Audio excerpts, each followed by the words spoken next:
Meron ba talagang kumikita sa Pokemon TCG? Sasagutin natin yan ngayon sa video na to.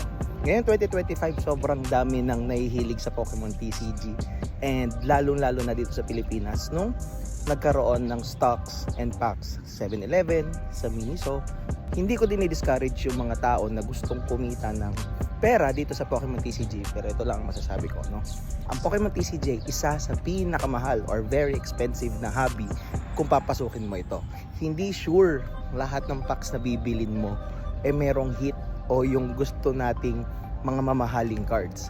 So kung gusto nating kumita dito sa hobby na ito, grabe ang investment na ipapasok mo dito.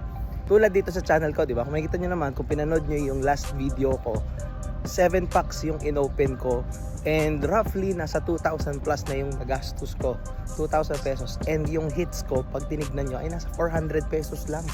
Talo ako ng 2,000 doon. So paano ako kikita doon, di ba?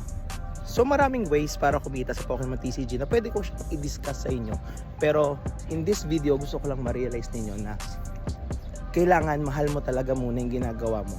Mahal mo ang Pokemon, hindi ka nandito para lang sa pera. Dahil kailangan mo silang aralin Kailangan alam mo yung mga types of cards, alam mo kung ano yung hits, alam mo kung saan bibili ng legit, alam mo kung paano ingatan yung cards, alam mo kung saan magpapagrade ng cards at marami pang iba. So, kung gusto mo talaga magsimula ng business with Pokemon TCG o kahit anong TCG pa, I suggest na aralin mo muna. I support everyone na gustong magsimula sa Pokemon TCG, but please do your researches first. Mahirap nang matalo sa hobby na ito.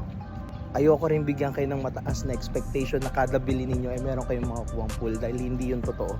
Pero na lang kung sobrang swerte mo, kudos sa'yo kapag ganun.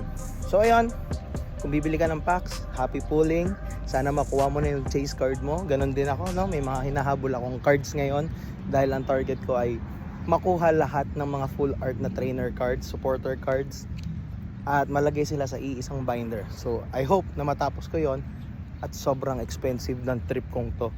Kaya sana magawa ko siya, ma-complete ko siya, no? Comment down kung ano pa gusto niyo malaman tungkol sa Pokemon TCG. Okay?